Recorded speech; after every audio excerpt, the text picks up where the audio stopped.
My wife fired me as soon as she became CEO of the family business. Your services and poor love are no longer required, she announced during the board meeting. I helped schedule. Clear your office by tomorrow and move out tonight. I nodded calmly and couldn't stop laughing.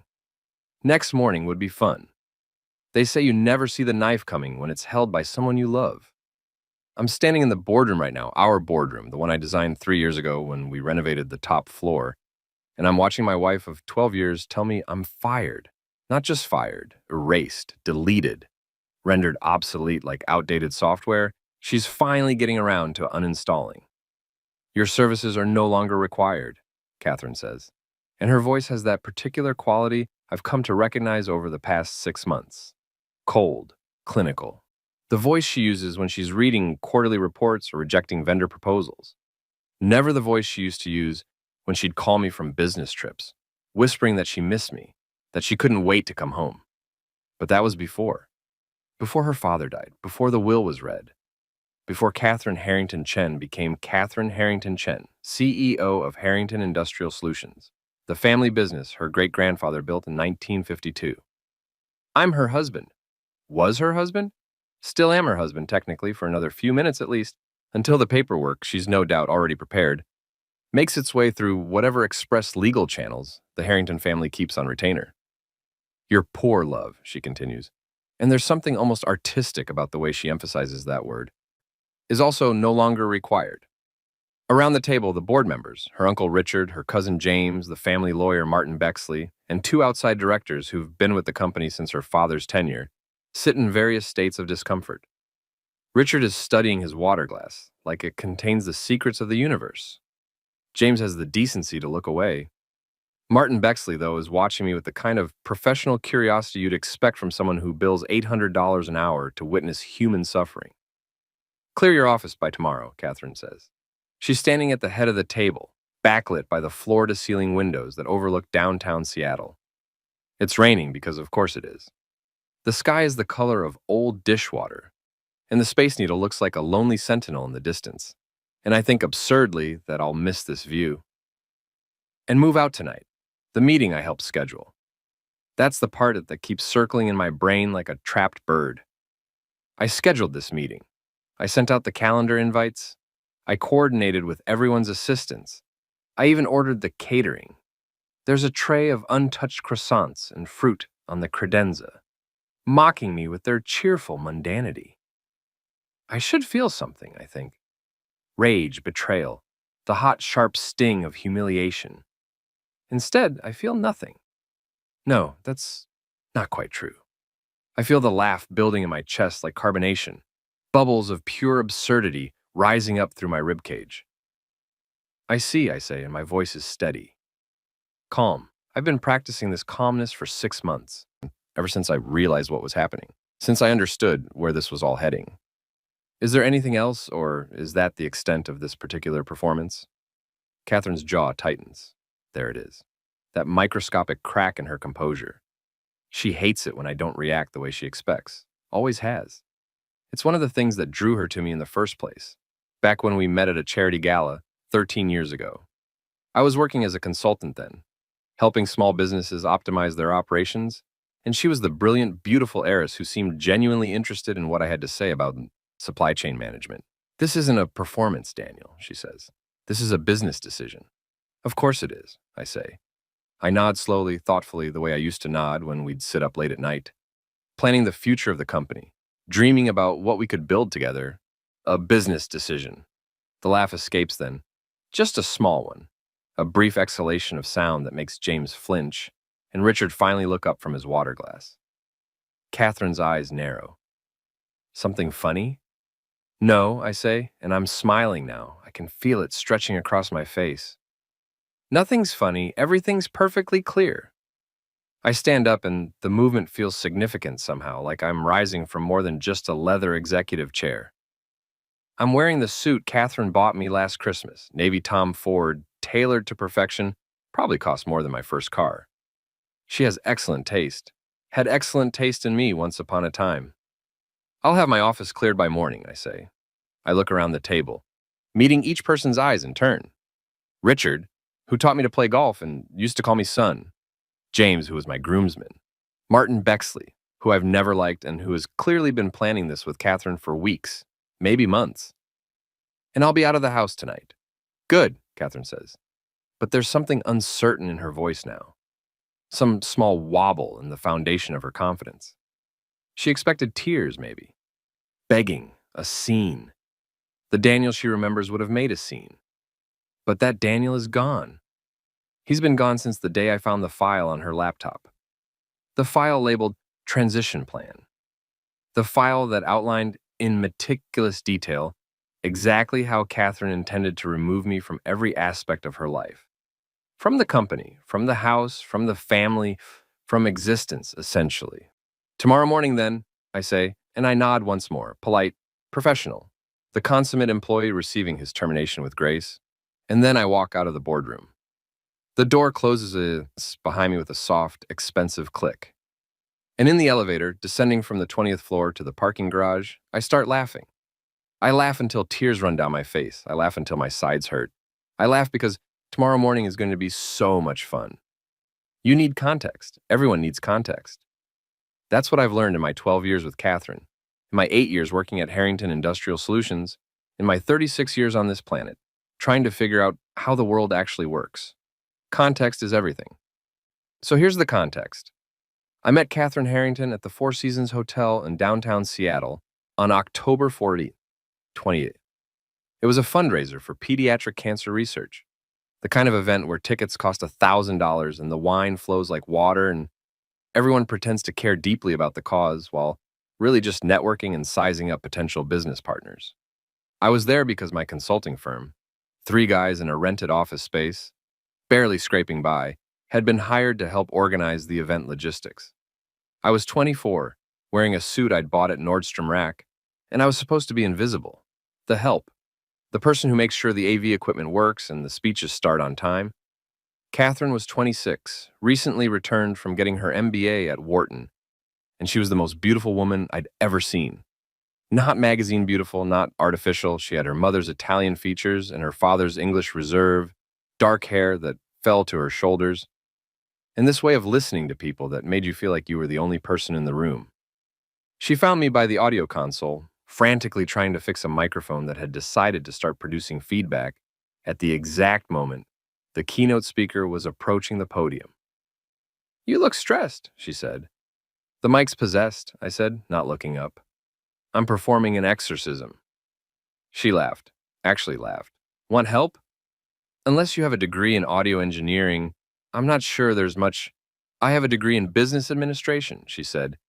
"But I spent 3 summers working tech for my high school theater productions. Move." She fixed it in 30 seconds. Something about a loose connection and proper grounding. The keynote speaker gave his speech. The event was a success. And afterward, Catherine found me again. "Buy you a drink?" she asked. "I can't afford drinks here," I said honestly. "I'm working." "I can," she said. "And technically, my family is sponsoring this event, so I think I can expense it." We talked until 2 in the morning. She told me about growing up in the Harrington family, about the pressure and the expectations and the strange isolation of being part of Seattle's old money aristocracy. About how her father, Robert Harrington, was grooming her brother Marcus to take over the company, even though Marcus had no interest in business and just wanted to be a photographer. I told her about growing up in Tacoma, about my father leaving when I was 8, about my mother working 3 jobs to keep us afloat, about putting myself through the University of Washington on scholarships and student loans that I'd probably be paying off until I was 50. "You're not what I expected," she said at one point. "What did you expect?" "I don't know. Someone who'd be impressed by me. By my family. By the money." "Are you impressed by it?" I asked. She thought about that. "Not really. It's just what I know. It's just how things are." "Then why would I be impressed?" That was the moment. I've replayed it 1,000 times in my head over the years, trying to pinpoint the exact second when everything that followed became inevitable. That was the moment Catherine Harrington decided I was different, special, worth keeping. We dated for 8 months before she introduced me to her father. Robert Harrington was a titan. That's the only word that fits. 6'3", silver hair, voice like rolling thunder. He'd taken his grandfather's mid-sized industrial supply company and turned it into a regional powerhouse, securing contracts with Boeing, Microsoft, Amazon, every major player in the Pacific Northwest. He believed in discipline, in tradition, in the unassailable importance of family legacy. He did not believe in me. "You're a consultant," he said during our first dinner together at the Harrington family estate in Medina. The house was a mansion, all stone and wood and windows overlooking Lake Washington. "What does that mean?" "Exactly. It means I help businesses optimize their operations," I said. "Usually small to medium enterprises. I analyze their workflows, identify inefficiencies, implement solutions." "Sounds like something anyone with common sense could do," Robert said. "Robert," Catherine's mother Grace murmured. She was dying even then, though we didn't know it yet. Cancer. It would take her 8 months later. "Common sense isn't that common," I said. "Most business owners are too close to their own operations to see the problems clearly. That's where I come in, outside perspective." Robert studied me. "Catherine tells me you grew up in Tacoma." "Yes, sir. Your father?" "Not in the picture. Mother? Retired now. She worked in food service for 30 years. The disapproval was palpable. You could have sliced it with a knife and served it on one of the Harrington family's fine china plates. But Catherine reached over and took my hand, right there at the dinner table, in front of her father, in front of her dying mother, and her indifferent brother. She took my hand and squeezed it and said, "Dad, I love him." We got married 6 months later. People think money solves problems. It doesn't. It just changes them, upgrades them, turns them from immediate survival crises into long-term existential anxieties. The first year of our marriage, Catherine and I lived in a condo in Capitol Hill that her father bought us as a wedding present. It was twice the size of anywhere I'd ever lived, with floor-to-ceiling windows and a view of the Space Needle and furniture that cost more than my mother's annual salary. And I kept working as a consultant. Catherine took a position at Harrington Industrial Solutions as a senior analyst, working her way up from the bottom despite her last name. She was determined to prove herself, to show her father and the board that she wasn't just riding on nepotism. We were happy. God, we were happy. We'd stay up late talking about the company, about business strategy, about the inefficiencies Catherine was noticing in his operations. I'd share my consulting insights, and she'd absorb them like a sponge, asking questions, pushing back when she disagreed, refining ideas until they sparkled. "You should come work for his," she said one night. We were in bed, her head on my chest, my fingers running through her hair. "I don't think your father would appreciate that," I said. "My father respects results. If you can show results, he'll come around." She was right, sort of. It took 2 years, but eventually Robert Harrington offered me a position. Not in operations, where my skills would have been most useful, but in business development. Sales, essentially. Schmoozing clients, playing golf, taking buyers out for expensive dinners, and convincing them that his was the right partner for their industrial supply needs. I was terrible at it. "You're too honest," Catherine's uncle Richard told me after I lost a major contract to a competitor. "You tell them exactly what we can and can't do. You need to oversell. Make promises. We can figure out delivery later." "That's fraud," I said. "That's business." But I learned. You learn or you drown. I learned to smile and exaggerate and paint rosy pictures that were technically true but fundamentally misleading. I learned to play golf and laugh at bad jokes and remember the names of clients' children and pets. I learned to be what Robert Harrington needed me to be, an acceptable husband for his daughter. Meanwhile, Catherine rose. She moved from analyst to manager to director to vice president. She was brilliant. Everyone could see it. She had her father's strategic mind and her mother's emotional intelligence. She could read a room, navigate corporate politics, make hard decisions without flinching. When Grace Harrington died, 5 years into our marriage, the cancer finally winning, Catherine channeled her grief into work. She launched a new division focused on sustainable industrial solutions. She secured a multi-million-dollar contract with a green energy startup. She became indispensable, and she's the future of this company, Robert told me at Grace's funeral. We were standing by the grave, watching workers lower the casket into the ground. "Marcus doesn't have the head for business. It's going to be Catherine. She'll be great," I said. "She will," Robert agreed. "Question is, will you?" I didn't understand what he meant at the time, but I do now. Robert Harrington had a stroke on March 3rd, 2024. He was in his office reviewing quarterly reports when his brain simply betrayed him. One moment, he was the titan, the patriarch, the unshakable foundation of the Harrington Empire. The next moment, he was on the floor, his left side paralyzed, his speech reduced to slurred nonsense. He lived for 4 months after that, on 4 months in a hospital bed at Swedish Medical Center, tubes running in and out of him, machines breathing for him, his mind still sharp enough to understand what was happening, but his body refusing to cooperate. Catherine visited him every day. So did I. We'd sit with him, reading the business reports out loud, pretending he could still make decisions, still guide the company he'd spent his life building. He died on July 14th. The funeral was enormous. 600 people crammed into St. James Cathedral. The mayor spoke. The CEO of Boeing sent a video tribute. Catherine delivered a eulogy that was so perfectly balanced between grief and strength that I saw grown men crying. I stood beside her, holding her hand, being the supportive husband. I had no idea what was coming. The will was read 3 days later in Martin Bexley's downtown office. The entire Harrington family was there. Catherine and Marcus, Robert's brother Richard, Richard's children, James and Victoria, assorted cousins and second cousins, and family friends who were practically family. Martin Bexley cleared his throat and began reading. Most of it was expected: charitable donations, trusts for the grandchildren Catherine and I hadn't had yet, the family estate to Catherine, investment portfolios divided among various family members. And then, to my daughter, Catherine Margaret Harrington, I leave controlling interest in Harrington Industrial Solutions, with the stipulation that she assume the role of Chief Executive Officer immediately upon my death, and that she exercise full authority over all business operations, personnel decisions, and strategic direction of the company. Catherine's hand tightened on mine.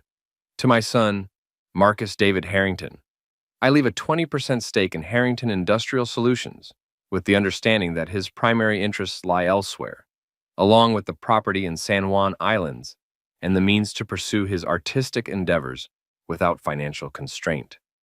Marcus nodded. He'd expected this, wanted this even.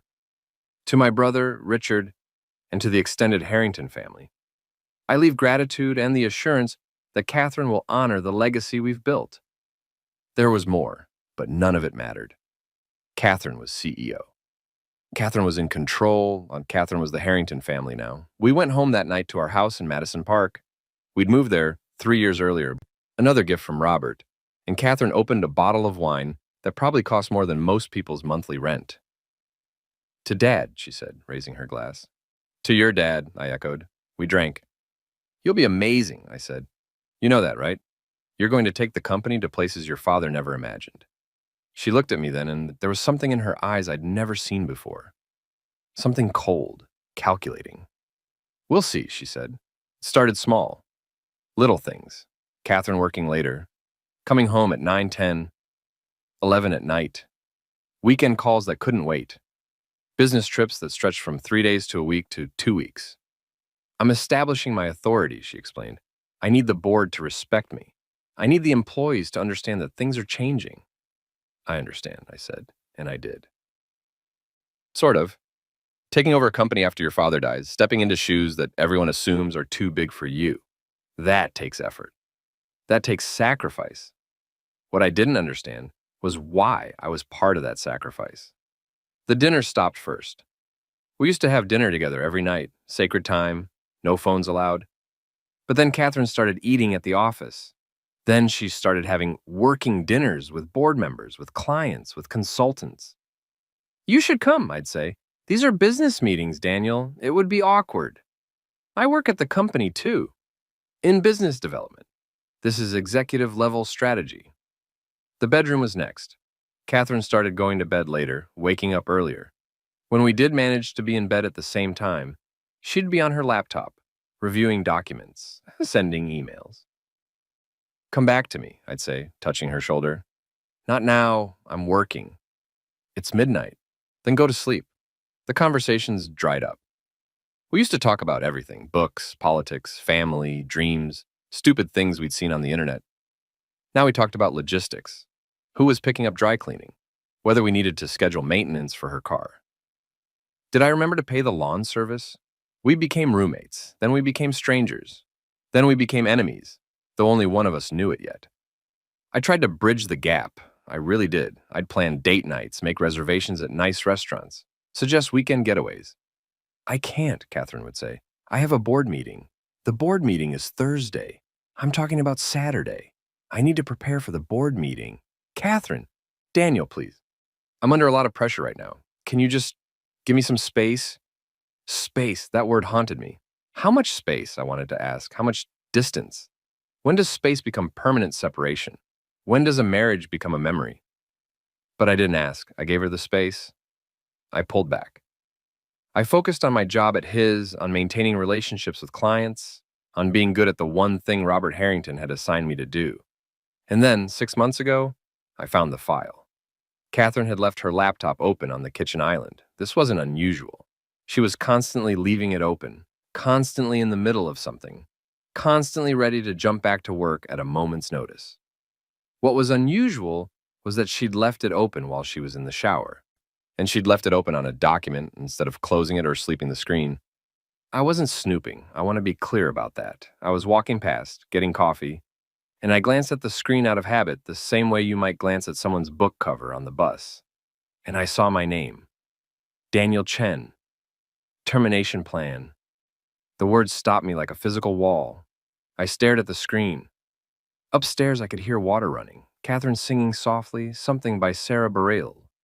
She'd be in the shower for at least 10 more minutes. She took long showers when she was stressed. I sat down. I read. The document was 23 pages long. It was dated 3 months earlier, which meant Catherine had been planning this since January. Since 3 months after her father's death, since the moment she'd truly consolidated power. The first section was titled Professional Transition. Daniel Chen currently holds the position of Senior Business Development Manager at Harrington Industrial Solutions. While his performance has been adequate, his skill set is not aligned with the company's future strategic direction under new leadership. Recommendation: termination during Q3 2024 restructuring. Severance package. Standard 6-month package, non-negotiable. Public rationale: structuring of business development division to focus on digital client acquisition. Adequate, not aligned. Standard severance. The words were like ice water in my veins. The second section was titled Personal Transition. Marital dissolution to be initiated concurrent with professional termination. This approach serves two purposes. 1. Creates clean break without prolonged emotional entanglement. 2. Protects company assets during divorce proceedings by establishing a clear timeline of separation coinciding with employment termination. Recommendation: file for divorce immediately following termination, citing irreconcilable differences. Proposed settlement: Daniel retains Madison Park condo, purchased prior to marriage, gifted by Robert Harrington to both parties, but titled in Catherine's name. Negotiate reasonable buyout. Catherine retains all company stock, family estate, investment portfolios. Joint accounts to be divided 50-50. No alimony necessary given Daniel's employability and short duration of marriage. 12 years falls below threshold for permanent support under WA state law. The clinical precision of it was breathtaking. She'd thought of everything. She'd planned it all. She'd reduced 12 years of marriage to a property division spreadsheet. The third section was titled Narrative Management. Key concern: public perception of terminating spouse during vulnerable transition period, immediate post-CEO appointment. Solution: time termination for maximum plausible deniability. Wait 9-12 months after assuming CEO role. Establish pattern of company-wide restructuring. Frame Daniel's termination as part of larger strategic shift, not personal decision. Board support secured. Richard, James, Martin, all supportive. Marcus uninvolved but unlikely to object. Potential complications: Daniel's relationships with clients. Solution: transition key accounts before termination announcement. She'd secured board support. She'd calculated the timeline. She'd managed the narrative before the story even happened. And then I got to the final section, titled simply Notes. Now, Daniel is a good person. This is not about his character or his worth as a human being, but he was Robert's choice, not mine. He was the acceptable husband, the person who could be molded into a Harrington. I've spent 12 years trying to fit him into this life, and he's spent 12 years trying to fit himself into it, and neither of us has been honest about how poorly it's working. He's not a bad man. He's just not my man. Not anymore. Maybe he never was. I need to do this for both of us, even if he doesn't see it that way. Even if he hates me. I need to set us both free. I sat there for a long time, staring at those words. Upstairs, the water stopped. Catherine would be drying off, doing her skincare routine, picking out clothes. I had maybe 5 minutes. I pulled out my phone. I photographed every page of the document, every word, every cold calculation, every carefully planned betrayal. Then I closed the laptop. I went back to drinking my coffee, and when Catherine came downstairs 20 minutes later, her hair still damp, wearing jeans and a soft sweater, looking almost like the woman I'd married, I smiled at her. Good shower? I asked. Perfect, she said. I was thinking we could grab lunch today. I have a break between meetings. I'd love that, I said. We went to her favorite bistro. We talked about nothing important. She told me about a difficult vendor negotiation. I told her about a client's ridiculous request for custom industrial supplies in millennial pink. We laughed. We held hands walking back to the car. We were the perfect couple, and the entire time I was thinking about the file, about the timeline, about Q3 2024, which meant I had maybe 3 months before everything fell apart. 3 months to plan, 3 months to prepare, 3 months to decide whether I was going to roll over and accept my adequate severance package and my negotiated buyout and my managed narrative, or whether I was going to do something else entirely. That night, I started building my own file. Here's what nobody tells you about revenge. It requires patience. Revenge is not a hot emotion. It's not the flash of anger that makes you want to throw something or yell or storm out. That's just rage, and rage is useless. Rage makes you sloppy.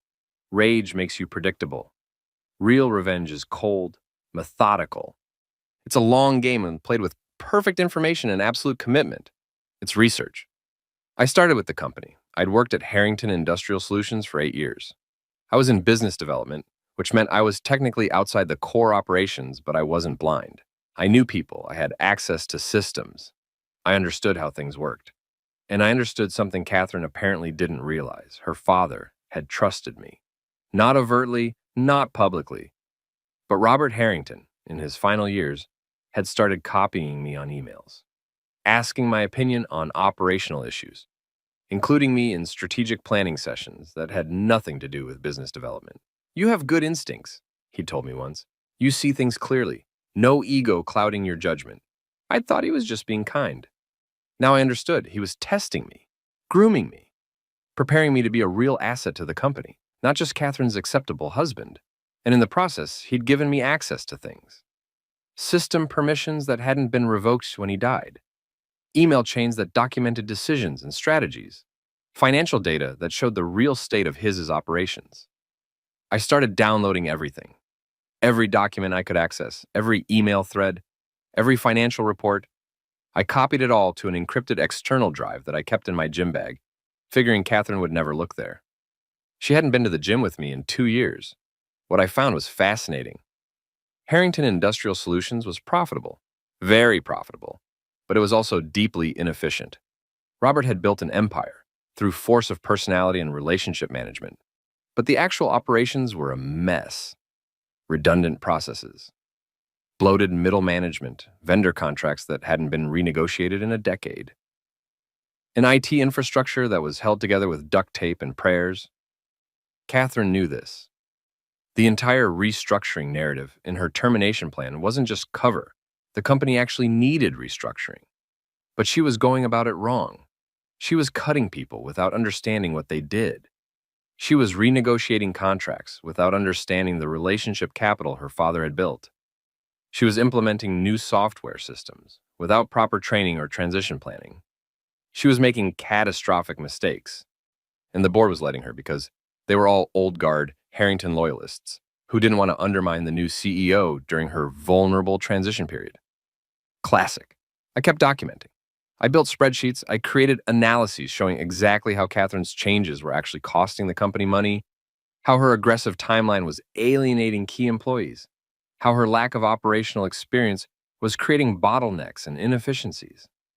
I did this at night after Catherine was asleep, I did this on weekends when she was at the office. I did this during lunch breaks, sitting in my car in the parking garage, compiling evidence of systematic mismanagement. And then I started looking into Catherine's personal life. I didn't want to believe it. That's important. I need you to understand that. When you're married to someone for 12 years, when you've built a life with them, when you've been through deaths and celebrations and ordinary Tuesdays together, you don't want to believe they could be unfaithful. You'll make excuses. You'll rationalize.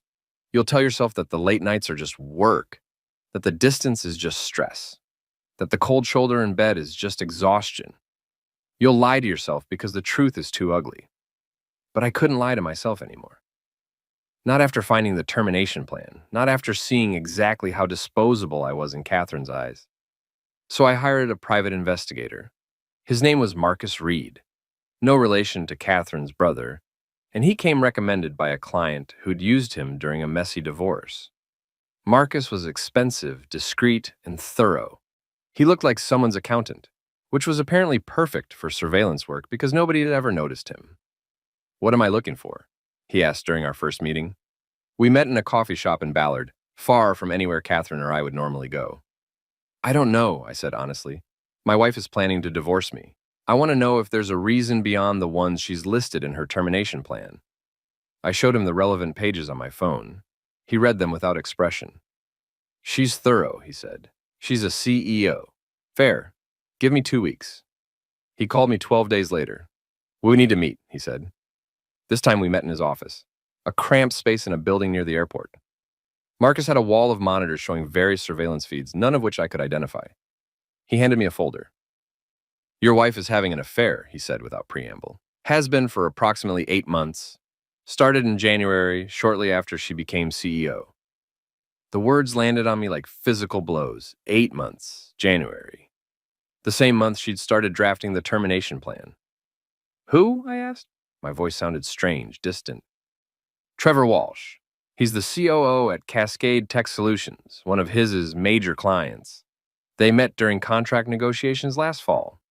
Relationship appears to have begun at a business conference in San Francisco in January." Marcus showed me photos. Catherine and a man I didn't recognize having dinner at a restaurant in Fremont, sitting close, touching hands across the table. Catherine and the same man entering a hotel in Bellevue. Different dates, different hotels, but the pattern was unmistakable. Catherine and Trevor Walsh kissing in the parking garage of the His building. At night, when most of the staff had gone home. "How serious is it?" I asked. Hard to say definitively, but based on frequency and behavior, I'd call it serious. They see each other 2 to 3 times a week. They're not hiding it very well, which suggests either they think they're being careful or they don't care if they're discovered. My guess? She's planning to be divorced soon anyway, so the timeline doesn't concern her. Of course it didn't concern her. She had it all planned out. Professional termination followed immediately by personal termination. Clean break. No prolonged emotional entanglement. She'd already moved on. I was just the last loose end to tie up. "I need more," I said. "More evidence, more context. I need to know everything, his background, their communications if you can access them, financial entanglements. I need to know if this is just an affair or if it's part of something bigger." Marcus looked at me carefully. "What are you planning?" "I don't know yet," I said. "But whatever it is, I need perfect information." He nodded. "I'll dig deeper, but this is going to cost. I don't care what it costs." I said, "Find everything." Over the next 3 months, Marcus Reed earned every dollar I paid him. Trevor Walsh was 42, divorced with no children, and he was ambitious. He'd built Cascade Tech Solutions from a small IT consulting firm into a major player in the Pacific Northwest tech scene. His company did business with his to the tune of about $8 million annually. Not enough to make or break either company, but enough to matter. He was also, according to Marcus's research, looking to expand. Cascade Tech Solutions had been eyeing an acquisition, either being acquired by a larger firm or acquiring smaller competitors to build market share. "He's been in talks with several potential investors," Marcus told me during one of our meetings. "Nothing concrete yet, but there's definitely interest. Guy like this, hooking up with the CEO of a major industrial client, that's not romance. That's strategy. What kind of strategy?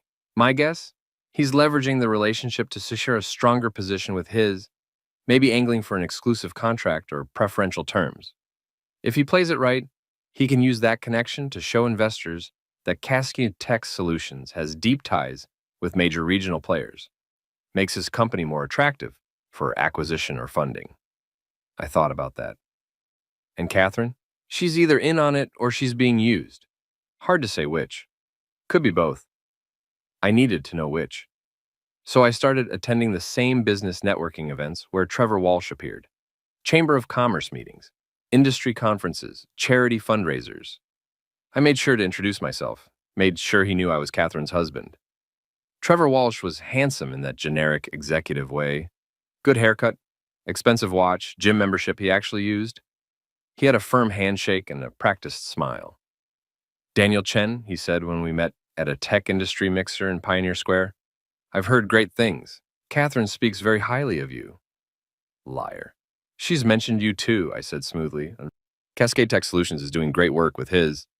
We try. Your wife is an impressive leader. Very focused, very clear about her vision. She is, I agreed. Though I imagine having good partners makes it easier. Companies like yours that understand the technology side of industrial operations. We talked for 20 minutes. Surface level stuff. Business trends, the Seattle market, the challenges of scaling operations. The entire time, I was studying him, watching how he held himself, listening to what he didn't say. And I understood. Marcus was right. This wasn't love. This was calculation. Trevor Walsh saw Catherine as an opportunity.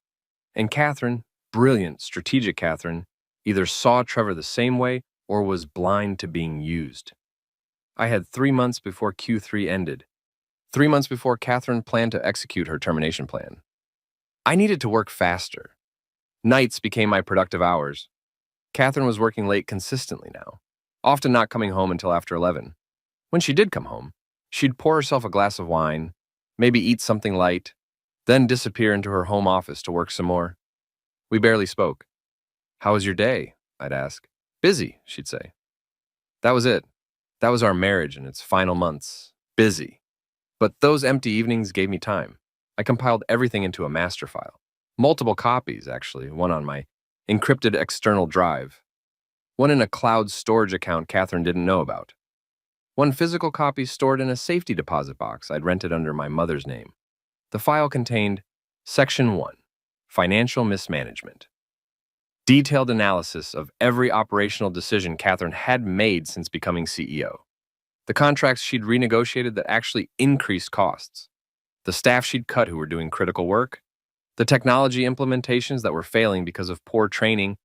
The vendor relationships she'd damaged through aggressive negotiating tactics. I documented it all with internal memos, budget reports, and comparative analyses showing where Robert's strategy had been working and where Catherine's changes were creating problems. The company wasn't failing, not yet, but it was trending in the wrong direction. Revenue was down 6% year over year. Employee satisfaction scores had dropped by 15 points. 2 major clients had declined to renew contracts. Small problems now. Catastrophic problems in 2 years if the trend continued. Section 2, Corporate Governance Violations. This was trickier, but I found them. Catherine had made several decisions that, while not illegal, violated his own corporate governance policies. She'd approved contracts without proper board review. She'd given herself a compensation package that exceeded the limits outlined in the company bylaws. She'd used company resources for personal expenses. Again, nothing criminal, but enough to raise serious questions about her judgment and her respect for the institutional structures her father had built. Section 3, Relationship. Conflicts of interest. Marcus Reed had obtained phone records showing hundreds of calls and texts between Catherine and Trevor Walsh. He'd documented their meetings, their hotel stays, their dinners, but more importantly, he'd uncovered financial connections. Cascade Tech Solutions had received a new contract with his in March, 2 months after Catherine and Trevor's affair began. The contract was worth $12 million, a 50% increase over the previous agreement, and it had been approved without the usual competitive bidding process. Catherine had justified this by claiming that Cascade Tech Solutions was a proven partner and that the time savings from avoiding the RFP process justified the increased cost. But the numbers didn't support that claim. Other vendors could have provided the same services for 30% less. Catherine had chosen Trevor's company despite better alternatives. That was a conflict of interest. That was using her position as CEO to benefit her personal relationship. That was, if not quite illegal, definitely unethical and potentially actionable by the board or by shareholders. Section 4, the termination plan. I included the entire document, every clinical, calculated word of it. This was my insurance policy. If Catherine tried to claim my termination was purely business, I had her own words showing it was personal. If she tried to claim the divorce was about irreconcilable differences rather than her affair, I had proof that she'd been planning this for months. I wasn't going to use it to be cruel. I wasn't going to publish it or make it public. But I was going to use it as leverage, as a reminder that she'd made choices and choices have consequences. I needed allies. Catherine had secured support from Richard James and Martin Bexley, but there were other board members and 2 outside directors who'd been appointed during Robert's tenure, specifically because they weren't family, because they were supposed to provide objective oversight. Dr. Patricia Morrison was a retired business school professor who specialized in organizational behavior. She'd been on the HIS board for 6 years, and Robert had respected her insights even when they challenged his decisions. David Okoro was a former executive at another industrial supply company who'd taken early retirement and now served on several boards. He was in his 60s, Nigerian American, and had a reputation for asking uncomfortable questions. I contacted them both, separately, discreetly, using my personal email, not my HIS account. I'm concerned about some operational decisions being made at HIS, I wrote. As someone who's worked closely with the company's operations for 8 years, I've been documenting some troubling patterns. I'd like to share this information with you with no strings attached and no expectation of action. You can do with it what you think is appropriate. Shirley Morrison responded first. Let's meet, she wrote back. But not at HIS. Somewhere neutral. We met at a coffee shop near the University of Washington campus. Patricia Morrison was in her 70s, with silver hair, cut short, and sharp eyes behind wire-rimmed glasses. You're Catherine's husband, she said. Not a question. I am. This puts you in a difficult position? I know it does. Why come to me? I pulled out a tablet and showed her the summary of my research. Not everything, not the affair, not the termination plan, but the operational and financial issues, the decisions that were hurting the company. She read for 20 minutes without speaking. Finally, this is damning. Yes, Catherine is still learning. She's been CEO for less than a year. She's entitled to make mistakes. She is, I agreed. But these aren't learning mistakes. These are judgment mistakes, and they're getting worse, not better. Patricia studied me. What do you want? I want the board to do its job. I want oversight. I want someone to ask hard questions. And you think Catherine will listen? I think Catherine will respond to pressure from the board. She respects institutional authority, even if she doesn't always respect individuals. Patricia closed the tablet. You realize this could destroy your marriage. My marriage is already over, I said quietly. Catherine just hasn't told me yet. She looked at me for a long moment. I'll talk to David. We'll review what you've provided. No promises. That's all I ask. Catherine announced the board meeting for October 15th, 3 weeks away. I knew immediately what it was. Q3 ended September 30th. She'd wait 2 weeks to close out the quarter, get the financial reports finalized, then schedule a board meeting for mid-October, exactly as she'd planned in the termination document. I need you to help coordinate, she told me. We were having breakfast, a rare moment of intersection in our increasingly separate lives.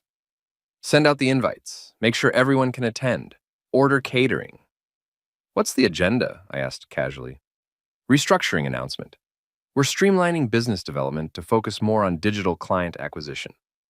There it was, the exact language from her plan. Sounds important, I said. It is. This is about positioning HIS for the next decade. I'll make sure everything's perfect. She smiled at me then, the first real smile I'd seen in months. Thank you, Daniel. I know things have been difficult lately. I appreciate your support. I wanted to laugh or scream or both. Instead, I said, Of course, that's what partners do. The word partners landed with particular weight. Catherine's smile flickered, just for a moment, and I saw something cross her face. Guilt? Regret? Or just irritation that I was making this harder than she'd planned. She left for the office 10 minutes later. I immediately called Marcus Reed. Timelines accelerated, I told him. Board meeting October 15th. That's when it's happening. You ready? Getting there. I need you to do something for me. Name it. I need proof of the affair. Video if possible. Something irrefutable. And I need it before the board meeting. That's 2.5 weeks. Can you do it? Probably. But we're talking about significant surveillance resources. This is going to cost... I already told you, I don't care what it costs. Your wife is going to notice large cash withdrawals. My wife is planning to divorce me. She's not paying attention to our joint accounts anymore. Trust me. Marcus was quiet for a moment. Then, you're playing a dangerous game. I know. If this blows up, it won't blow up. It's going to explode, but it's going to explode in a controlled direction. And when it's over, Catherine is going to understand exactly what she threw away. I worked out the math on my revenge, and revenge, I realized, was expensive. Marcus Reed's fees were approaching $30,000. The lawyer I'd quietly retained, not Martin Bexley, obviously, but a family law specialist named Jennifer Kwan, who'd handled several high-profile divorces, was another $15,000 in retainer fees. The storage costs for the safety deposit box, the encrypted cloud services, various other operational expenses, another $5,000, $50,000. I'd pulled it from our joint savings account in small increments over 3 months. $5,000 here, $7,000 there. Nothing large enough to trigger Catherine's attention, assuming she was even looking. She'd always handled most of our finances anyway, and with her father's estate settling and her new CEO salary, our joint accounts were flush enough that my withdrawals barely registered. Still, I covered my tracks. I told Catherine I was doing some home repairs. The deck needs refinishing, I said, and I want to update the basement home theater system. Whatever you think is best, she said absently. She was reviewing a contract, red pen in hand, not really listening. Perfect. I spent the days leading up to the board meeting in a strange state of calm. You know that feeling before a performance, before a presentation, before any moment when you've prepared as thoroughly as possible and all that's left is execution? That anticipation mixed with certainty? That's where I lived for 2 weeks. I went to work, I smiled at colleagues, and I took clients out for lunch and talked about industrial supply procurement like it mattered. I attended a wedding for one of Catherine's cousins and made small talk and laughed at appropriate moments. I was a ghost inhabiting my own life, counting down to the moment when I could finally be real again. Marcus called me on October 12th, 3 days before the board meeting. Got it, he said. Video? Clear as day. Hotel lobby security footage I managed to obtain through a contact. Shows your wife and Trevor Walsh entering the Woodmark Hotel in Kirkland together at 7 p.m. last Tuesday. Shows them leaving together the next morning at 6 a.m., timestamps and everything. That's circumstantial, I said. It is, but I've also got this. He sent me an audio file. Their conversation in the hotel bar before going up to the room. One of the staff was wearing a wire. Don't ask, you don't want to know. But it's clear they're not there for business. I listened to 30 seconds of the audio. Catherine's laugh. Trevor's voice saying something about how he'd been thinking about her all day. Catherine responding that she'd been counting down the hours. I stopped the playback. That's enough, I said. There's more if you need it. I won't need it. This is perfect. What are you going to do with it? I'm going to put it in my file, and I'm going to make sure Catherine knows it exists. You're not going to use it at the board meeting? No, that would be cruel and unnecessary. This is business, not personal. But I want her to know that I could. I want her to understand that I'm not the acceptable husband anymore. I'm the man with all the cards. Marcus was quiet for a moment. You've changed. People do, I said, especially when they finally see clearly. October 15th arrived with rain. Of course it did. Seattle in October is rain and gray skies and the smell of wet asphalt and dying leaves. The weather seemed almost poetic, like even nature understood the significance of the day. Catherine was up early, already dressed in her power suit, dark gray, perfectly tailored, the armor of a CEO about to make difficult decisions. You're up, she said when I appeared in the kitchen. She was making coffee, her back to me. Big day, I said. It is. She turned, coffee mug in hand. Thank you for coordinating everything. I know this hasn't been easy. What hasn't been easy? She paused, studied me, working at his under my leadership. The transition, everything. It's been an education. Shh, I said. Another pause. She was trying to read me, trying to understand if I suspected anything, but I'd had months to practice my poker face. The board meeting starts at 10, she said finally. You'll be there? Wouldn't miss it. Good. She set down her coffee mug, walked over to me, put her hand on my arm. Daniel, I want you to know, whatever happens today, I respect you. I respect what you've contributed to this company, to this family. The past tense was deliberate. I covered her hand with mine. That means a lot, Catherine. She held my gaze for a moment, and I saw something in her eyes. Sadness, relief, the complex emotions of someone about to end something they once cared about. Then she pulled away. I need to get to the office. I'll see you at 10. She left. I poured myself coffee, sat at the kitchen island, looked out at the rain. In 4 hours, everything would change. I was ready.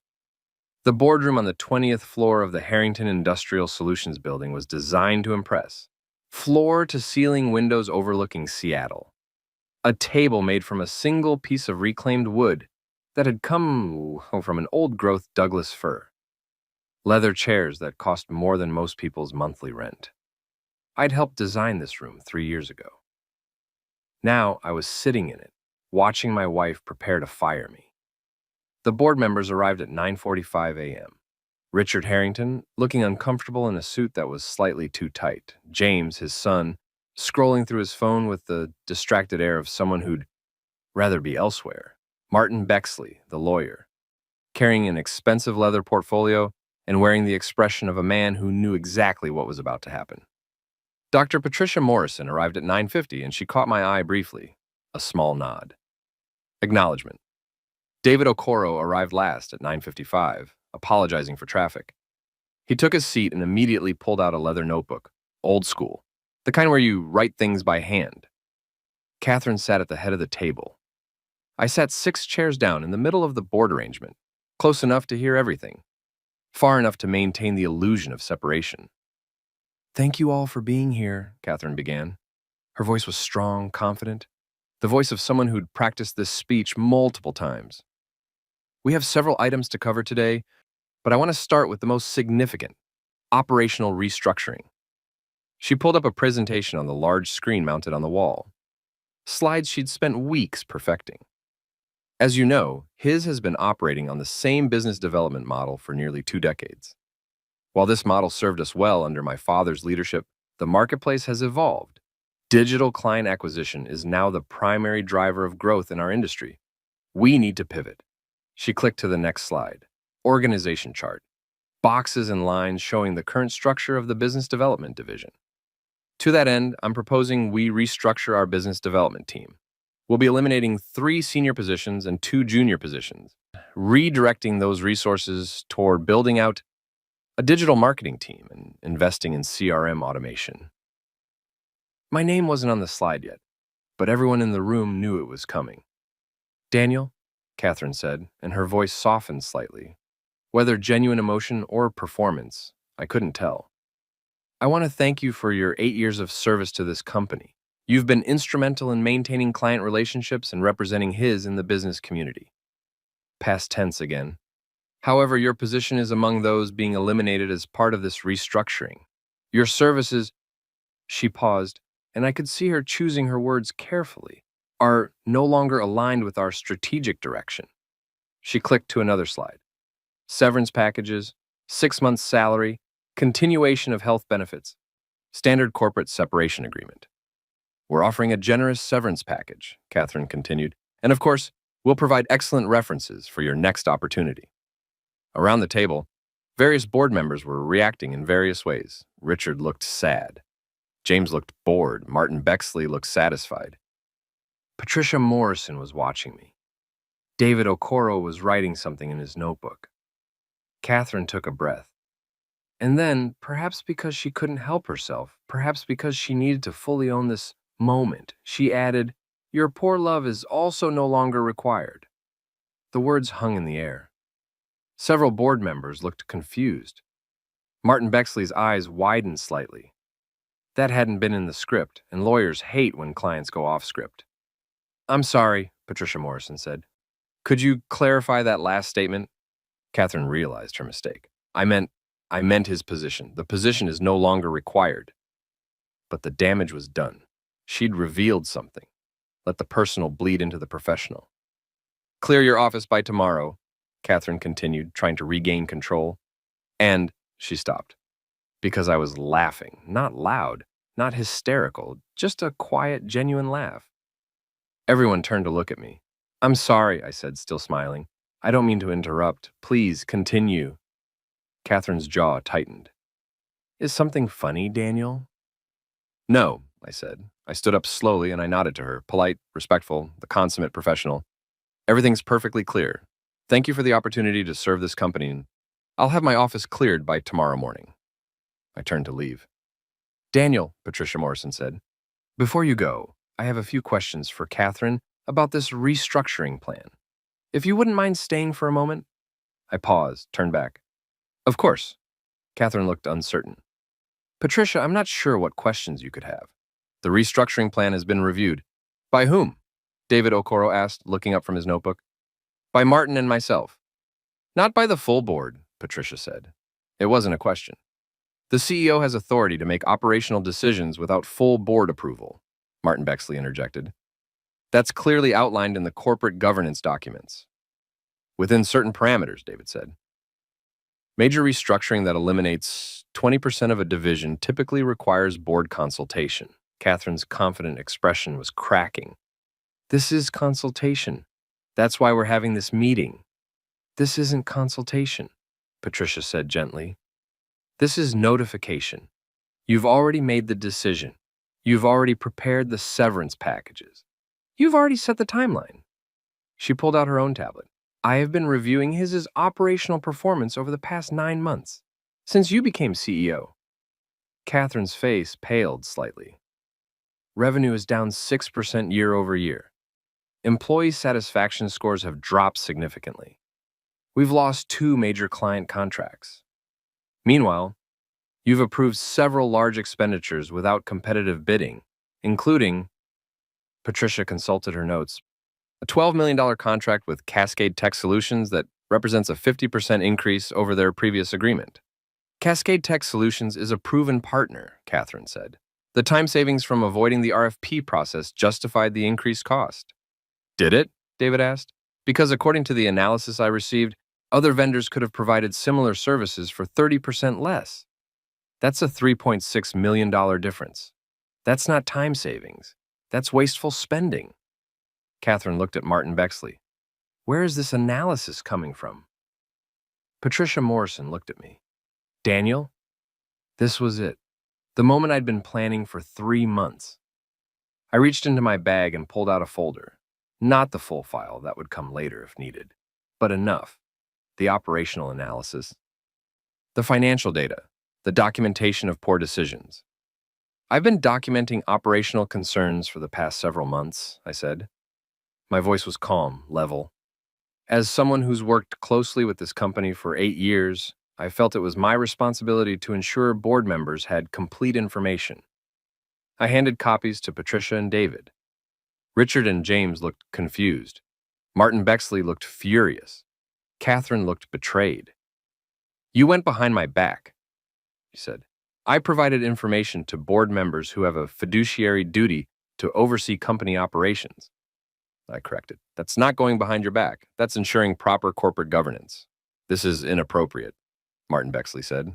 Daniel, as an employee facing termination, you have a clear conflict of interest, which is why I'm not asking the board to take any action on my behalf, I said. I accept the termination, I accept the severance package, but the board has a right to know that there are serious operational concerns that go beyond my individual employment. Patricia was reading through the documents. So was David. This is quite detailed, Patricia said. I'm thorough, I replied. Catherine stood up. This meeting is not about Daniel's personal analysis of company operations. This meeting is about restructuring the business development division. This meeting is about the CEO's judgment, David interrupted. And frankly, Catherine, based on what I'm seeing here, I have serious concerns about your decision making over the past 9 months. I've been CEO for 9 months, Catherine shot back. I'm entitled to make changes. You're entitled to make competent changes, Patricia said. Changes that improve the company, not damage it. Changes that are made for strategic reasons, not personal ones. Silence. The words personal ones hung in the air like smoke. Catherine looked at me, really looked at me, and I saw the moment she understood. I knew. I knew about Trevor. I knew about the affair. I knew about all of it. I think, I said quietly, we should table the discussion about my termination for now. The board clearly needs to have a broader conversation about operational strategy. I looked at Catherine. I'll wait outside. I walked out of the boardroom. The door closed behind me with that same soft, expensive click. And in the hallway, with rain pattering against the windows and the city spread out below like a gray watercolor painting, I started laughing again. Because tomorrow morning was still going to be fun. The board meeting lasted 4 hours. I sat in the employee lounge on the 20th floor, drinking terrible coffee from the communal Keurig machine and watching rain streak down the windows.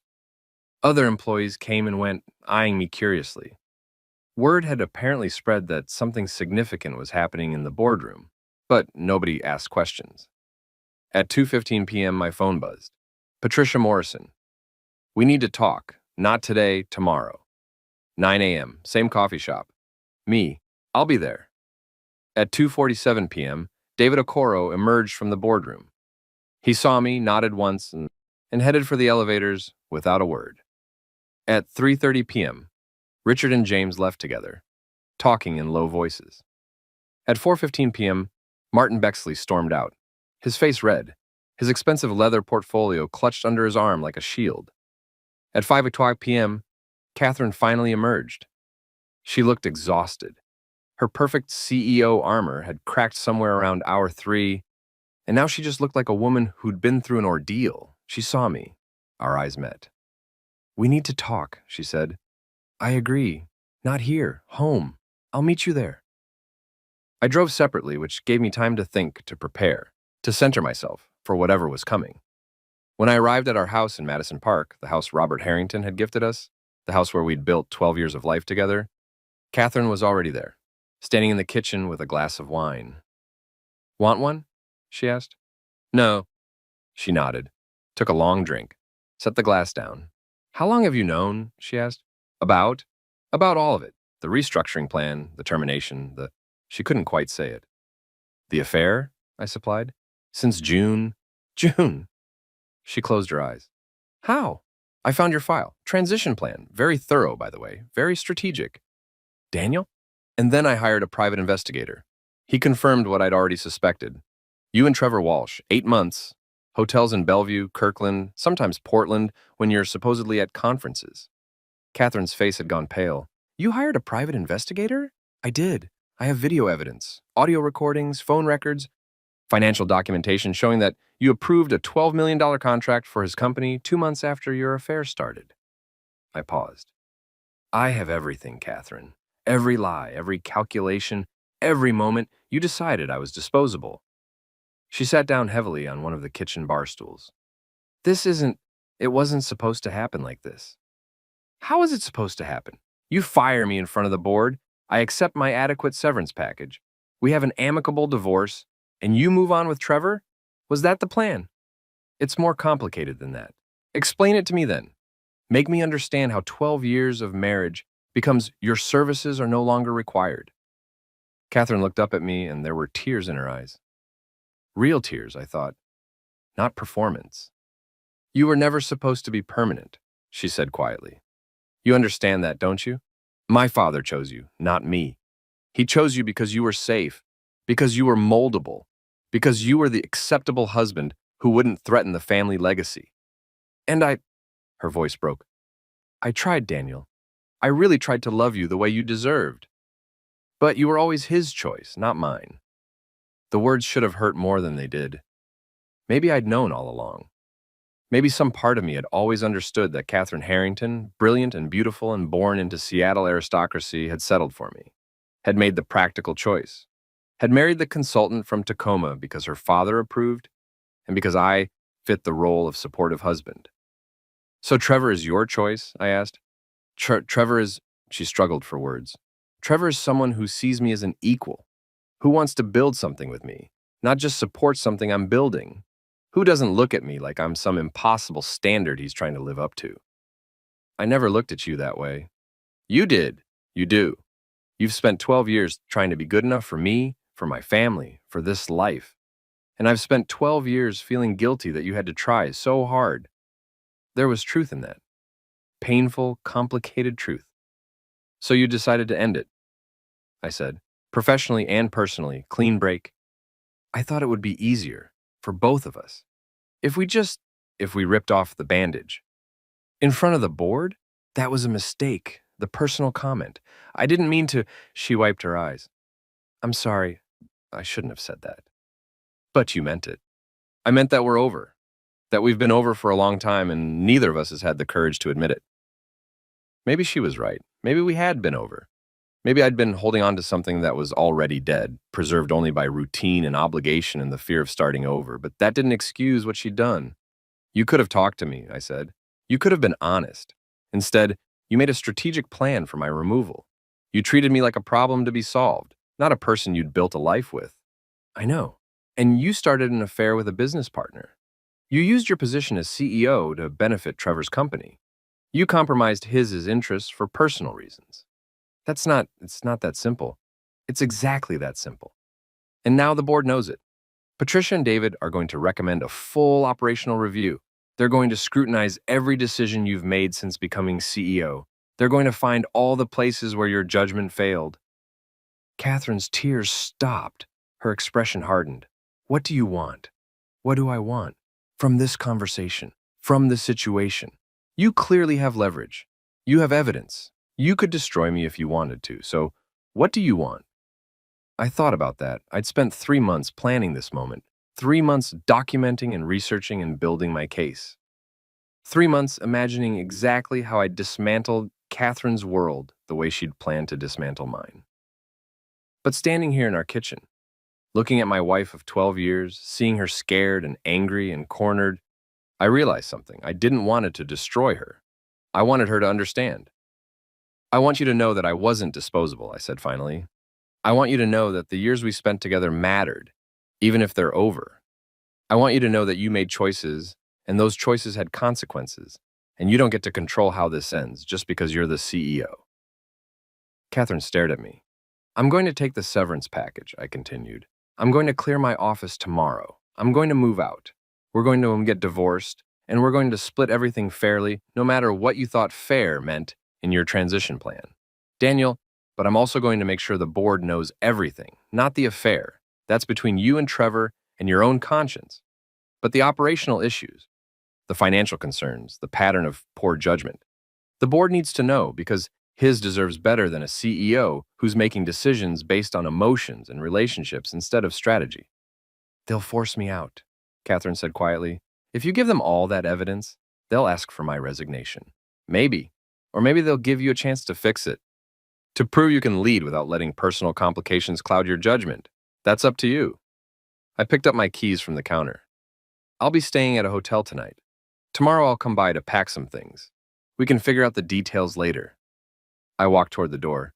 Daniel, Catherine called. I turned. For what it's worth, she said, you were always too good for this. For me, for this family, for all of it. No, I said. I was exactly good enough? You just never saw it. I left. I met Patricia Morrison at the same coffee shop near the University of Washington campus the next morning at 9 a.m. sharp. She was already there, 2 cups of coffee waiting on the table. You look tired, she said as I sat down. Long night. I imagine so. She pushed one of the coffees toward me. The board met again last night, emergency session, without Catherine. I sipped the coffee. It was better than the office Keurig swill. And we've decided to conduct a full operational review. External consultants, complete audit of every major decision made since Catherine became CEO. It'll take 3 months, maybe longer. What happens to Catherine in the meantime? She remains CEO, but with enhanced board oversight. Every major decision has to be approved by myself and David. She's essentially on probation. I nodded. That's fair, is it? Patricia studied me. You could have pushed for more. You could have demanded her resignation. The evidence you provided was damning enough. I could have, I agreed. But that's not what this is about. What is it about? Accountability. Catherine made mistakes, big ones, but she's not incompetent. She's brilliant, actually. She just let personal issues compromise her judgment. If she can separate those things, if she can focus on the actual work of running his, she might be great at it. Patricia smiled slightly. You're more generous than most people would be in your position. Maybe, or maybe I just understand that revenge isn't the same as justice. Wise words. She pulled out a folder. Speaking of which, the board would like to make you an offer. I raised an eyebrow. I'm fired, remember? You're terminated from your business development position. But we'd like to hire you as a consultant. 6-month contract. You'll work directly with the external auditors, providing operational context and institutional knowledge.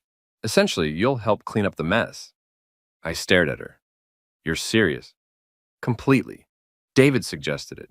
He was impressed by the quality of your analysis. He said anyone who could document operational failures that thoroughly probably has good ideas about how to fix them. Catherine will hate this. Catherine doesn't have a choice. The board is invoking its oversight authority.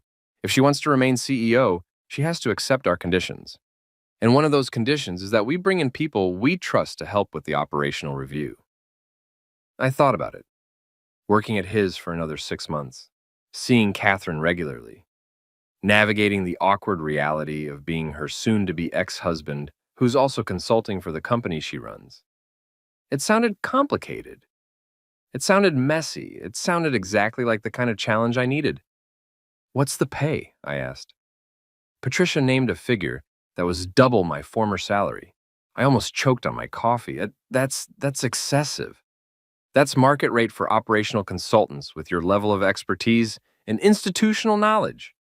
Take it or leave it. I took it. I spent the morning clearing my office. 8 years of accumulated work life. Files, awards I'd never asked for, photos from company events, the fancy coffee mug Catherine had given me on our 5th anniversary, random desk supplies that I'd probably never use but felt wrong leaving behind. I was packing it all into boxes when someone knocked on my door. Come in, I said without looking up. Hey. I turned. James Harrington stood in the doorway looking uncomfortable. He'd always looked uncomfortable in business settings. Too tall for office furniture, too creative for corporate culture, too much his mother's son to thrive in his father's empire. Hey, I said, I heard what happened in the board meeting after you left. Did you? He nodded. Catherine lost it. Started yelling at Patricia and David. Said you'd sabotaged her, that you'd violated her trust, that you were bitter about the marriage ending. Am I? Bitter? James thought about that. I don't know, man. Are you? Ask me in 6 months. He laughed, then sobered. For what it's worth, I'm sorry about all of it. Catherine's my cousin and I love her, but what she did, the way she did it, that wasn't right. No, I agreed. It wasn't. You were always good to her, to all of us. You were, he struggled for words. You were the one who made sense, you know? Everyone else in this family is so caught up in the legacy and the expectations and the performance of being a Harrington. But you were just you. It was refreshing. Thanks, James. I mean it. He hesitated. Are you going to be okay? Yeah, I said, and I meant it. I'm going to be fine. He nodded, turned to leave, then stopped. Daniel, when you figure out what you're doing next after all this consultant work for the board, call me. I'm working on something. Photography project. Might turn into a business. Could use someone who understands operations and isn't afraid to tell me when my creative ideas are financially insane. I smiled. I'll call you. He left. I went back to packing. By noon, my office was empty, just blank walls and a clean desk and the faint outline where my nameplate had been on the door. I was loading the last box into my car when my phone rang. Catherine. I almost didn't answer, but that felt cowardly. Hello? The board offered you a consultant position. Her voice was flat. Controlled. They did. You accepted. I did. Silence on the line. I could hear her breathing, hear the sound of her office in the background, the soft hum of HVAC, the distant murmur of the floor below. This is cruel, Daniel. This is business, I replied, echoing her words from yesterday. The board wants operational oversight. I have operational expertise. It's a logical fit. You know that's not what I mean. What do you mean? You're going to be here, at his, working with the people, auditing my decisions, constantly reminding everyone that I failed, that I compromised the company, her voice cracked, that I destroyed us for nothing, not for nothing. I said gently, you destroyed us for Trevor, for the life you thought you wanted, for freedom from being Robert Harrington's daughter who married the acceptable husband. That's something. God, I hate you right now. No, you don't. You hate that I'm not making this easy. You hate that I'm not just disappearing like you planned. But you don't hate me. Another silence. I signed the divorce papers, Catherine said. Martin filed them this morning. You'll be served in the next few days. Okay. That's it? Just okay? What did you want me to say? That I'll fight it? That I'll make it difficult? I told you last night, we're getting divorced. We're splitting everything fairly. I'm not going to be vindictive, but you're going to be here at the company for 6 months, and then I'll move on. We'll both move on. This is temporary, Catherine. All of this is temporary. I could hear her thinking, processing, trying to find the angle, the strategy, the way to regain control of a situation that had slipped through her fingers. Finally, will you at least be professional? Have I ever been anything else? She laughed, bitter but genuine. No, you've always been professional, even when you probably shouldn't have been. Is that a compliment? I don't know what it is. I watched rain start to fall again, light drizzle making tiny rivers on my windshield. I should go. Daniel? Yeah, I'm sorry. I know I said it last night, but I need you to know I'm genuinely sorry for all of it.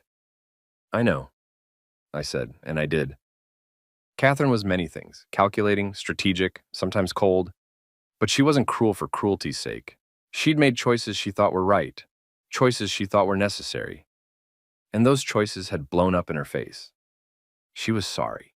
It just didn't change anything. Goodbye, Catherine. Goodbye. I hung up.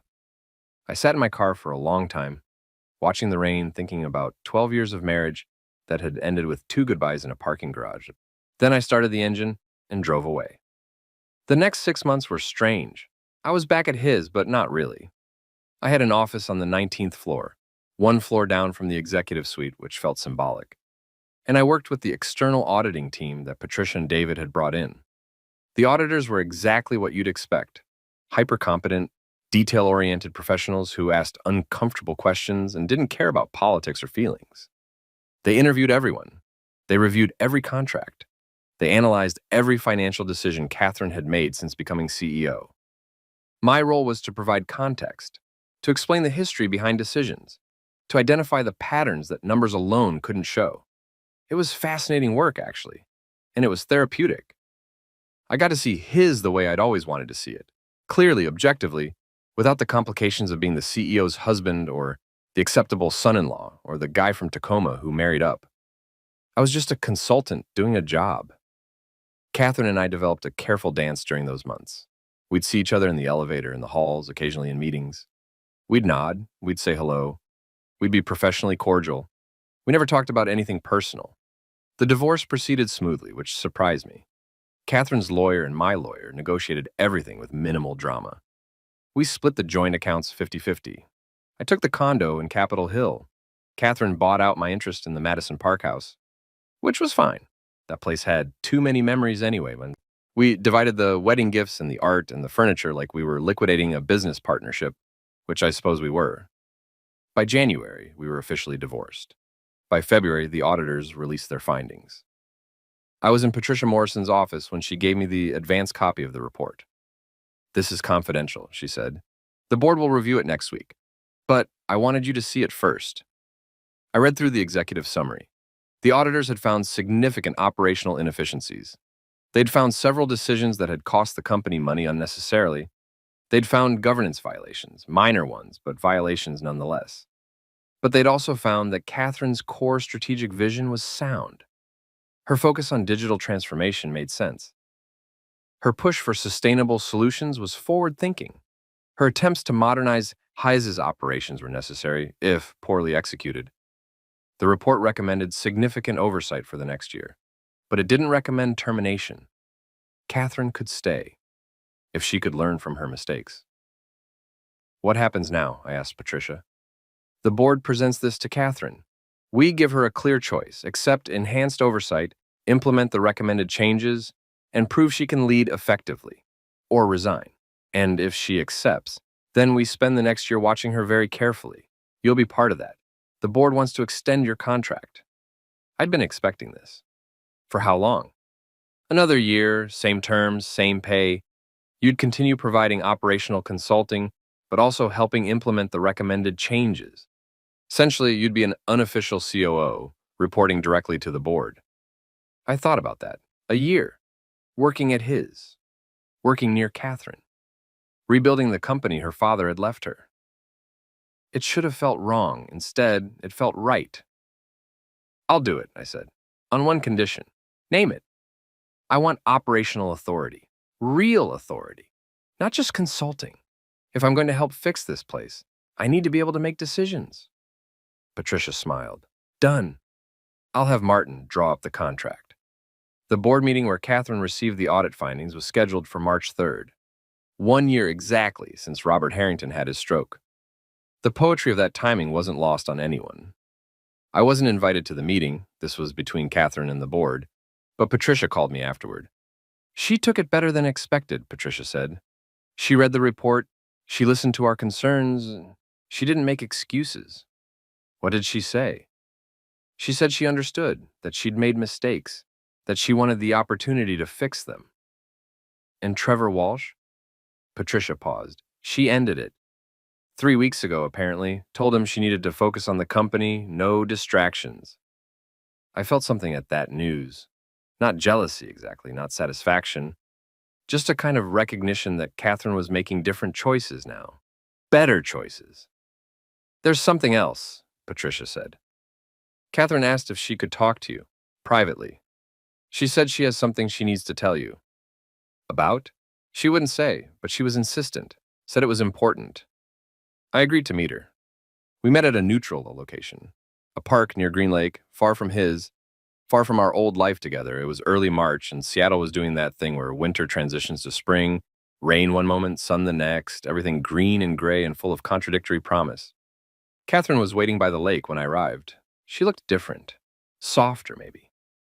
Less CEO armor, more human being. She was wearing jeans and a sweater, and her hair was down, and she looked more like the woman I'd married than the woman who'd fired me. Thanks for meeting me, she said. Patricia said you had something important to tell me. I do. She took a breath. I've been thinking a lot about the past year, about what happened, about how we got here, and I realized something. What? You knew. Long before the board meeting. Long before I fired you. You knew I was planning to end things, and you let me walk into that meeting thinking I had all the power, thinking I was in control, and then you systematically dismantled my plan. You outplayed me. I didn't confirm or deny it. And the thing is, Catherine continued, you could have been cruel about it. You could have exposed the affair. You could have humiliated me. You could have demanded my resignation, but you didn't. You just made sure I understood what I'd lost, what I'd thrown away. Catherine, let me finish. She looked at me directly. I was wrong about so many things, but mostly I was wrong about you. You weren't the acceptable husband. You weren't the guy from Tacoma who married up. You were the best thing that ever happened to me. And I was too blind and too arrogant and too caught up in my own bullshit to see it. The words hung between us. I don't expect you to forgive me, she said, and I'm not asking to get back together. That ship has sailed, but I needed you to know. You were never disposable. You were never inadequate. You were always exactly enough. I was just too stupid to appreciate it. I looked at her, at this woman I'd loved for 12 years, at this complicated, brilliant, flawed person who'd shaped my adult life. Thank you, I said finally, for saying that. Do you forgive me? I don't know, I said honestly. Ask me in another year? She smiled, sad but genuine. Fair. We stood there for a while, watching ducks paddle across Green Lake, watching joggers pass by, watching the city wake up around us. I'm going to be good at this, Catherine said suddenly. At running his. I'm going to prove to the board and to you and to everyone that I can do this right. I know you will. How do you know? Because you're Robert Harrington's daughter. And when you decide to do something, you do it perfectly. You just needed to decide to do the right thing instead of the easy thing. She looked at me. When did you get so wise? When I spent 3 months watching my marriage end and realized I had two choices: become bitter or become better. I chose better. I'm glad, she said. The world needs better. God knows I need better. We said goodbye after that. A real goodbye this time.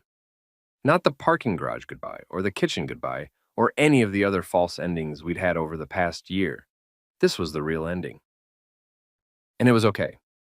I signed the 1-year contract extension with his in late March. The work was challenging and satisfying in ways my old business development role never had been. I was finally using my actual skills: operational analysis, process improvement, strategic thinking, instead of just schmoozing clients over expensive dinners. I worked with Catherine occasionally. Our relationship remained professional. Sometimes I'd catch her looking at me during meetings with an expression I couldn't quite read. Regret? Respect? Some complicated mix of both? It didn't matter. We had a job to do. By summer, his numbers were improving. Revenue stabilized. Employee satisfaction scores started climbing back up. We renegotiated several contracts, including the Cascade Tech Solutions Agreement, which Trevor Walsh accepted with professional grace and saved the company millions. The board noticed. You're good at this, David Okoro told me after a particularly successful quarterly review. You should think about doing this long-term, consulting, operational turnarounds. You have a gift. I had been thinking about it, actually, and I'd been thinking about James Harrington's offer from months ago, the photography business that needed someone who understood operations. By September, I'd made my decision. I gave the board notice in late September. My contract was up in March, and I wouldn't be renewing. I'd completed what I'd come back to do: help stabilize help implement the audit recommendations, help Catherine become the CEO she was capable of being. It was time to move on. Patricia Morrison took me to lunch on my second to last day. We'll miss you, she said. The board wanted me to extend another offer: permanent position, chief operating officer, full executive compensation package. I appreciate that, I said, but no. May I ask why? Because this was never supposed to be permanent. I came back to finish something, to close a chapter, but my future isn't at his. It never was. What is your future? I told her about James's photography business, about the plan we'd been developing, about how I'd finally figured out that I didn't need to work for a dynasty or live up to someone else's expectations or be the acceptable anything.